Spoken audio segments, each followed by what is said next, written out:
If YouTube TV audio is playing through the wrong device or speakers, you can change the audio output for better sound. Here's how to do it step by step. Step 1. Open YouTube TV on your device, whether it's a smart TV, streaming device, or mobile device. Step 2. Play any video or live channel.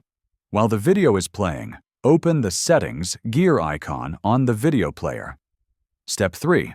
Look for audio output or sound settings. On some smart TVs, this may be under Profile Settings Audio. Step 4. Select your preferred audio output device. Options may include TV speakers, soundbar, AV receiver, Bluetooth headphones, or HDMI output. Step 5. Test the audio by playing a live channel or DVR recording to ensure the sound comes through the selected device correctly. Step 6.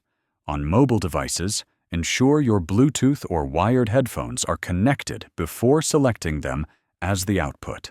Step 7. Restart the YouTube TV app if the audio output doesn't switch immediately. This refreshes the app's audio routing. Changing audio output ensures a better viewing experience, whether you want private listening, surround sound, or higher quality speakers. If this helped you, like the video and subscribe for more helpful YouTube TV guides.